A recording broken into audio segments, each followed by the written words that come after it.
ውድ ቻናላችን ቤተሰቦች እንኳን ወደ ቻናላችን በደህና መጣችሁ። አሁንም ሊቨርፑልን በተመለከቱ ዘገቦች ተመልሼ መጥቻለሁ። በሰዓት የምንመለከታቸው ሊቨርፑሎች የአንዲያመንዴን ለማስፈረም ፉክክር ውስጥ ለመግባት ተዘጋጅተዋል እየተባለ ይገኛል። በተጨማሪም ቨርጂል ቫን ዳይክ ከዋታሮ ኤንዶ ጎን ነን የሚል አስተያየትን ሰጥቷል። እንደዚሁም ጆሹዋ አቢን የተመለከተም ዘገባም ይኖረናል። እስከ መጨረሻው ደቂቃ ድረስ አብራችሁ ቆይታችሁ እንድትከታተሉትን በአክብሮት ተጋብዛለሁ። ሰብስክራይብ፣ ላይክ፣ ሼር እያደረጋችሁም የቻናሉ ቤተሰብ እንድትሆኑም በአክብሮት እጠይቃለሁ። አሁን በቀጥታው ወደ ያስኩላችሁ ጉዳይ የማመራ ይሆናል። አብራችሁን ቆዩ። በመጀመሪያ የምንመለከተው በዛሬው ዕለት በሊቨርፑል የልምምድ ማዕከል ለጋዜጠኞች ክፍት የተደረገ የልምምድ ፕሮግራም ነበረ። በዚህም የልምምድ ፕሮግራም ላይ 19 ተጫዋቾች መሳተፍም ችሏልና አዲስ ምንም አይነት ጉዳት የለም እየተባለ ይገኛል። እነዚህ የተሳተፉትን ተጫዋቾች ስንመለከት በረኛ ላይ አሊሰን ቤከር፣ ማማርዳሽ ቪሊ፣ ውድመን፣ ተከላካይ መስመር ላይ ቨርጂል ቫን ዳይክ፣ ኢብራሂማ ኮናቴ፣ ጆ ጎሜዝ፣ ሚሎስ ኬርኬዝ እና አንዲ ሮበርትሰን፣ በመሀል ስፍራው ላይ ደግሞ ዶሚኒክ ሶቡዝ ላይ ራያን ግራቨንበርግ፣ አሌክስ ማካሊስተር፣ ከርትስ ጆንስ እና ትሬ ናዮኒ፣ በአጥቂ ስፍራው ላይ ፍሎሪን ቪርትስ፣ ሞሐመድ ሳላ፣ ሂጉ ኢኬቲኬ፣ ኮዲ ጋክፖ፣ ኬዛ ና ሪዮ እንጉሞሃ መሳተፍ ችሏልና አዲስ ጉዳት ምንም ያስተናገደ ተጫዋች የለም፣ እንደነበሩት ናቸው ያሉት። እንደዚሁም በቅርቡም ጀረሚ ፍሪምፖንግ፣ ጄደን ዳንስ፣ ስቲቨን ባጀቲች እንደዚሁም ደግሞ አሌክሳንደር ኢሳቅ ወደ ሜዳ ይመለሳሉ ተብሎ ይጠበቃል። በነገው ዕለት እንግዲህ አሰልጣኝ አርነ ስሎት ከኖቲንጋም ፎረስት ጨዋታ በፊት ከጋዜጠኞች ጋር ቆይታ ያደርጋሉና በዛ ጋዜጣዊ መግለጫ ላይ እንግዲህ አንዳንድ አዳዲስ ነገሮችን ልንሰማ የምንችልበት እድል አለ። ለአሁኑ ግን 19 ተጫዋቾች በኖቲንጋም ፎረስት ጨዋታ ለጋዜጠኞች ክፍት በነበረው የልምምድ ፕሮግራም ላይ መሳተፍ ችሏል። ከዛ በኋላ ግን ለጋዜጠኞች ዝግ በነበረበት የልምምድ ፕሮግራም ላይ ግን አንዳንድ ወጣት ተጫዋቾች ይህንን የልምምድ ፕሮግራም መሳተፍ ችለዋል። በመቀጠል የምንመለከተው ቨርጂል ቫን ዳይክ ስለ ዋታሮ ኤንዶ የሰጠውን አስተያየት ይሆናል። እንደሚታወቀው ሊቨርፑል በፕሪሚየር ሊጉ ከሰንደርላንድ ጋር ባደረገው ጨዋታ ዋታሮ ኤንዶ 64ኛው ደቂቃ ላይ እግሩ ላይ ጉዳት በማስተናገዱ ምክንያት ተቀይሮ ሊወጣ ችሏል። ያም ጉዳት እንግዲህ የከፋ ጉዳት ነው እየተባለ የሚገኘው። በእርግጥ አሁንም ሲዝኑ ከመጠናቀቁ በፊት ወደ ሜዳ ሊመለስ የሚችልበት እድል እንዳለ አሰልጣኝ አርነ ስሎት ተናግሯል። ነገር ግን ደግሞ ከዛም የከፋም ሊሆን የሚችልበትም እድል እንዳለ ደግሞ መርሳት የለብንም እና በዚህ ዙሪያ እንግዲህ ቨርጂል ቫን ዳይክ የሰጠው አስተያየት አለ። በሰጠውም አስተያየት በጣም ነው የሚያሳዝነው፣ ጉዳቱን ስናየውም እንግዲህ በጣም ደንግጠንም ነበረ የሚል አስተያየትን ሰጥቷል። አያይዞም በሰጠው አስተያየት ይህን አይነት ጉዳት እንግዲህ ከዚህ ቀደም በሳውዛምፕተን እያለው አስተናግጄ ነበረና ምን ያህል ከባድ የሚባል ጉዳት እንደሆነ አውቃለሁ። በቀላሉም ልትቀበለው የማችለው አይነት ጉዳት ነው የነበረው። ነገር ግን ደግሞ ሁላችንም ተጫዋቾች እንዳለ ከዋታሮ ኤንዶ ጎን እንደሆነን ግን መናገር እፈልጋለሁ። እስከ መጨረሻው ድረስም ከጎኑ እንደሆነን የሚያስፈልገውን ነገር ሁላ ለማድረግም ዝግጁ እንደሆነን መናገር እፈልጋለሁ። ምክንያቱም ዋታሮ ኤንዶ በጣም አስፈላጊ የሚባል ተጫዋች ነው። በሜዳ ላይም ከሜዳ ውጭም የሚሰጠው ሚና በጣም ትልቅ የሚባል ነው። ከሜዳ ውጭ ሊደር የሚባል ተጫዋች ነው። በምሳሌ የሚመራ አይነት ተጫዋች ነው። ሜዳ ላይም ደግሞ ሁላችንም እንደተመለከት ነው ያለውን ሁላ የሚሰጥ ተጫዋች ነውና ለቡድኑ በጣም አስፈላጊ የሚባል ተጫዋች ነው። እናም አገግሞ ወደ ሜዳ እስከሚመለስ ድረስ በሁሉም ነገር ከጎኑ ለመሆን ዝግጁ ነን የሚል አስተያየትን ሰጥቷል። ዋታሮ ኤንዶ በመጀመሪያ ወደ ሊቨርፑል ሲመጣ እንግዲህ ይህን ያህል ግምት የተሰጠው ተጫዋች አልነበረም። በተለይ የርገን ክሎፕ እያሉ የመጀመሪያዎቹ ጨዋታዎች አካባቢ ብዙ እድል አልተሰጠውም ነበረ። ነገር ግን ቀስ እያለ ወደ ዋናው ቡድን ውስጥ መግባት ችሎ ከዛ በኋላ እስከ መጨረሻው ድረስ በቋሚነት መጀመር ችሎ ነበረ። በአሰልጣኝ አርነ ስሎት ስር ግን የአሰልጣኝ አርነ ስሎት አይነት አጮት ስታይል የሚጫወት ተጫዋች ባለመሆኑ ምክንያት ብዙ የመጮቻ እድሎችም ሲሰጡት አልተመለከትንም። በእርግጥ ባለፈው ሲዝን በአብዛኛው የመጨረሻዎቹ ደቂቆች አካባቢ ተቀይሮ እየገባ ጨዋታውን ሊቨርፑሎች በእርግጠኝነት አሸንፈው እንዲወጡ ከፍተኛ አስተዋጽኦ ሲያደርግ መመልከት ችለናል። በዚህ ሲዝን ካለፈው ሲዝን አንጻር ስንመለከተው ብዙ የመጮቻ እድል አልተሰጠውም። ነገር ግን ደግሞ ወደ ሜዳ በሚገባበት ሰዓት ደግሞ ያለውን የሚሰጥ ተጫዋች ነው። በደጋፊው ዘንድም በጣም ከሚወደዱ የሊቨርፑል ተጫዋቾች መካከልም አንደኛው ዋታሮ ኤንዶ ነው። እናም ይህ ሲዝን ከመጠናቀቁ በፊት ወደ ሜዳ እንዲመለስ እንግዲህ ምኞቴ ነው።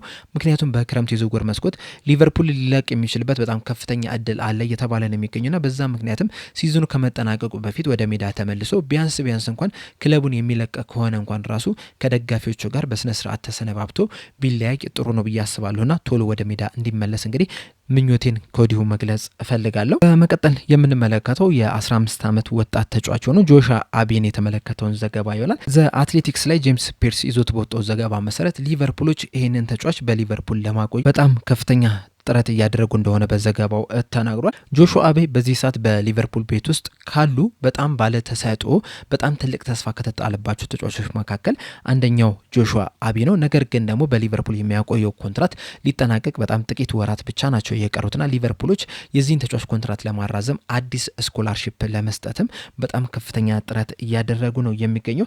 በዚህ ሲዝን እንግዲህ በአንደር 18 ወይም ደግሞ ከ18 ዓመት በታች ቡድን ውስጥ ያደረገውን እንቅስቃሴ ብቻ እንኳን ብንመለከት እስካሁን ድረስ 10 ጨዋታዎችን ማድረግ ሲችል ከነዚህ 10 ጨዋታዎች ደግሞ 8 ግቦችንና 3 አሲስቶችን ማስመዝገብ የቻለ ተጫዋች ነውና በጣም ድንቅ ተሰጥኦ ያለው ተጫዋች ነው። ለዛም ነው እንግዲህ የተለያዩ ክለቦች ይህንን ተጫዋች ለማስፈረም ስኮላርሺፕ ለመስጠት እንግዲህ በጣም ከፍተኛ ፍላጎት እያሳዩ ነው የሚገኙት። አሁን ለምሳሌ በፕሪሚየር ሊግ ውስጥ እነ አርሰናል፣ ቼልሲና ማንቸስተር ሲቲዎች ይህንን ተጫዋች ለማስፈረም በጣም ከፍተኛ ፍላጎት አሳይቷልና ምን ያህል በጣም ታለንተድ የሆነ ተጫዋች እንደሆነ እንግዲህ በዚህ ማየት እንችላለን። ለዛም ነው እንግዲህ ሊቨርፑሎች ተጫዋቹን ለማቆየት በጣም ከፍተኛ የሚባል ጥረትን እያደረጉ የሚገኙት። እንደ ጄምስ ፒርስ ዘገባ ከሆነ ሊቨርፑሎች አዲስ የስኮላርሺፕ ስምምነት አቅርበውለታል። ነገር ግን ተጫዋቹ እስካሁን ድረስ አልፈረመም። እናም ዘገባውም አያይዞ እንደተናገረው ከሆነ በዚህ ሰዓት ሊቨርፑልና የጆሹዋ አቤ ተወካዮች ድርድር እያደረጉ የሚገኙት በዚህ በስኮላርሺፕ ስምምነቱ ላይ ሳይሆን 17 ዓመት ሲሞላውና የመጀመሪያ ፕሮፌሽናል ኮንትራቱን ሲፈርም ምን ያህል ገንዘብ ያገኛል የሚለው ነገር ላይ ነው እየተደራደሩ የሚገኙት። ብዙ ጊዜ ሊቨርፑሎች የሚያደርጉት አንድ ተጫዋች በተለይ ደግሞ ከአካዳሚው ያደገ ተጫዋች የመጀመሪያ ኮንትራቱን ሲፈርም በአመት 52,000 ፓውንድ እና ተጨማሪ ቦነሶችን ነው የሚያቀርቡለትና በዛ ዙሪያ ነው አሁን ላይ እንግዲህ ከጆሹዋ አቤ ተወካዮች ጋር ንግግር እያደረጉ የሚገኙት። በእርግጥ ይህንን ስል ለሁሉም ተጫዋቾች 52,000 ፓውንድ በአመትና ቦነስ ያቀርቡለታል ማለት አይደለም። አንዳንድ ተጫዋቾች ላይ ተጨማሪ ክፍያም ሲከፍሉ መመልከት ይችለናል። አሁን ለምሳሌ ይህንን ነገር በትሬና ዮኒና በሪዮ ኦንጉማም የተመለከትነው ነገር ነውና ምናልባትም ለጆሹዋ አቤም የመጀመሪያ ኮንትራቱን በሚፈርምበት ሰዓት ከፍተኛ ገንዘብ ሊያቀርቡለት የሚችልበት እድል አለ። በተለይ ሌሎች ክለቦች ይህንን ተጫዋች ለማስፈረም እንቅስቃሴ ያደረጉ ያሉ ክለቦች ስንመለከት ከፍተኛ ገንዘብ ለመክፈል ዝግጁ ናቸው ነው እየተባለ የሚገኙና ሊቨርፑሎችም እንግዲህ ወደ ሌላ ክለብ ከማቅናቱ በፊት ተጫዋቹን በዛው እንዲቆይ ለማሳመን የተለያዩ ጥረቶችን እያደረጉ ነው የሚገኙት። ከነዛ ጥረቶች መካከል አንደኛው ደግሞ ከዋናው ቲም ጋር የተለያዩ ልምምዶችን እንዲሰራ እያደረጉ ነው የሚገኙትና ምናልባትም ከዋናው ቡድን ጋር የሚያደርገው ልምምድ በዚሁ የሚቀጥል ከሆነ በዚህ ዓመት ራሱ ለዋናው ቡድን ሲጫወት ልንመለከተው እንችላለን። አሁን በተለይ መጨረሻዎቹ የፕሪሚየር ሊግ ጨዋታዎች አካባቢ ሊቨርፑል ይዞት የሚያጠናቅቀውን ቦታ ካረጋገጠ በኋላ አንድ ጨዋታ ላይ ማሸነፍም መሸነፍም የደረጃ ሰንጠረዡ ላይ ምንም አይነት ለውጥ የማያመጣ ከሆነ ይህንን ተጫዋች ቀይረው አስገብቶት ሊያጫውቱት የሚችሉበት እድል አለ ብዬ አስባለሁና በተለያዩ ምክንያቶች እንግዲህ ይህንን ተጫዋች ለማቆየት ጥረት እያደረጉ ነው የሚገኙት። ይሳካላቸዋል የሚለው ነገር አብረን የምንመለከተው ይሆናል። በመጨረሻ የምንመለከተው የአንዲያመንዴን የተመለከተውን ዘገባ ይሆናል። ሊቨርፑሎች ከያንዲያሜንዲ ጋር ስማቸው ሲያያዝ ለመጀመሪያ ጊዜ አይደለም። ይህ ሲዝን ከተጀመረ ጀምሮ ስማቸው ሲያያዝ ነበር። በተለይ ደግሞ የጃንዋሪ ዝውውር መስኮት ከተከፈተ ጀምሮ በተደጋጋሚ ስንሰማው የነበረ ነገር ነው። አሁን ላይ እንግዲህ ቲምቶክ ይዞት በወጣው ዘገባ መሰረት ደግሞ ሊቨርፑሎች ይህንን ተጫዋች ለማስፈረም በሚደረገው ፉክክር ውስጥ ለመግባት ተዘጋጅቷል እያለን ይገኛል። ከሊቨርፑል በተጨማሪም የእንግሊዝ ክለቦች የሆኑት ማንቸስተር ዩናይትድ፣ ቼልሲ እንደዚሁም ደግሞ ቶተናምም ይህንን ተጫዋች ለማስፈረም ፍላጎት አላቸው። እንደዚሁም የቡንደስሊጋ መሪ የሆነው ደግሞ ባየር ሙኒክም ይህንን ተጫዋች ለማስፈረም ከፍተኛ ፍላጎት አላቸውና ከነዚህ ክለቦች ጋር የግድ መፎካከር የሚኖርባቸው ይሆናል። በተለይ ደግሞ መሐመድ ሳላ በክረምቱ የዝውውር መስኮት ሊቨርፑልን የሚለቅ ከሆነ በእርግጠኝነት ይህንን ተጫዋች ለማስፈረም ያላቸውን ሁላ ይሰጣሉ ተብሎ ነው የሚጠበቀው። ነገር ግን ደግሞ ሊቨርፑሎች ይህንን ተጫዋች ላያስፈርሙ የሚችሉበትም እድል አለ። በተለይ ደግሞ የተለያዩ መረጃዎችን ስትመለከቱ አርቢ ሊፕዚንጎች ከዚህ ተጫዋች 100 ሚሊዮን ዩሮ ወይም ደግሞ 87.3 ሚሊዮን ፓውንድን ይፈልጋሉ እየተባለ ነው የሚገኘው። ይህ ገንዘብ ደግሞ እድሜውን ከተመለከተን እንደዚሁም ደግሞ ልምድን ከተመለከተን በጣም የሚወደድ ይመስለኛል። ገና 19 ዓመቱ ላይ የሚገኝ ተጫዋች ነው። እንደዚሁም ብዙ ልምድም ያለው ተጫዋች አይደለም። በአርቢ ሊፕዚንግ እንኳን እስካሁን ድረስ ያደረጋቸውን ጨዋታዎች ስንመለከት በጣም ጥቂት የሚባሉ ናቸው። በአጠቃላይ 24 ጨዋታዎችን ብቻ ነው ማድረግ የቻለው። በክረምቱ የዝውውር መስኮት ነበር አርቢ ሊፕዚንጎች ከስፔኑ ክለብ ከሆነ ከሌጋሊስ ማስፈረም የቻሉትና እስካሁን ድረስ ለአርቢ ሊፕዚንግ 30 ጨዋታ ራሱ መጫወት አልቻለምና በጣም ጥቂት ጨዋታ ለተጫወተ ተጫዋች እስከ 100 ሚሊዮን ዩሮ ድረስ መጠየቃቸው ተገቢ አይመስለኝም። በዚህ ምክንያትም ሊቨርፑሎች ይህንን ተጫዋች ከማስፈረም ሊቆጠቡ የሚችሉበት እድል አለ ብዬ አስባለሁ። በዛው ልክ ግን ሊቨርፑሎች ይህንን ተጫዋች ሊያስፈርሙ የሚችሉበትም በጣም ከፍተኛ እድል አለ። የመጀመሪያው ምክንያት በጃንዋሪ የዝውውር መስኮት ሊቨርፑሎች ለተከላካይ 60 ሚሊዮን ፓውንድ አካባቢ የሚጠጋ ገንዘብ ማውጣት ችሏል። አጥቂዎች ደግሞ ምንጊዜም ከተከላካዮች በጣም የሚወደዱ ተጫዋቾች ናቸውና በዛ ምክንያትም ምናልባትም ሊቨርፑሎች ደፍረው ይህንን ተጫዋች ከአርቢ ሌፕዚንጎች በጠየቁት ሂሳብ ሊያመጡ የሚችልበት እድል አለ ብዬ አስባለሁ። ከዛ በተጨማሪም ደግሞ የተጫዋቹን ኳሊቲ ከተመለከተን ለሊቨርፑል በጣም የሚስማማ አይነት ተጫዋች ነው። በመጀመሪያ ደረጃ በጣም ቨርሳታይል የሚባል ተጫዋች ነው። በሁለቱም ክንፎች ላይ መጫወት ይችላል። በግራም በቀኝ ክንፍ መጫወት የሚችል ተጫዋች ነው። ከዛ በተጨማሪም በጣም ፈጣን የሚባል ተጫዋች ነው። በመስመር ላይ ሲያጠቃም በጣም ጎበዝ ነው። የአንድ ለአንድ ግንኙነቶችን በተደጋጋሚ ማለፍ የሚችል ተጫዋች ነው። በተለይ በቡንደስሊጋ አንዳንድ ጨዋታዎችን ብትመለከቱ ምን ያህል ተጫዋቾችን እንደሚያልፍ በደንብ መረዳት ትችላላችሁና ለሊቨርፑል የማጥቃት ሂደት በጣም ወሳኝ የሚባል ተጫዋች ነው። በጣም ክሬቲቭ የሚባል ተጫዋች ነው። በእርግጥ ቁጥራዊ መረጃዎችን ስንመለከት እስካሁን ድረስ እንግዲህ 24 ጨዋታዎችን ለአርቢ ሌፕዚንግ ማድረግ ይችላል። በእነዚህ 24 ጨዋታዎች ደግሞ 14 የጎል ኮንትሪቢዩሽን ማድረግ የቻለ ተጫዋች ነው። 9 ጎሎችንና 5 አሲስቶችን ማስመዝገብ ይችላል። በእርግጥ ይህንን ስናይ እንግዲህ የጀርመን ቡንደስሊጋ ላይ መጫወቱንም ማሰብ መቻል አለብን። ምክንያቱም በጀርመን ቡንደስሊጋና እንግሊዝ ፕሪሚየር ሊግ በጣም የሚለያዩ ሊጎች ናቸው።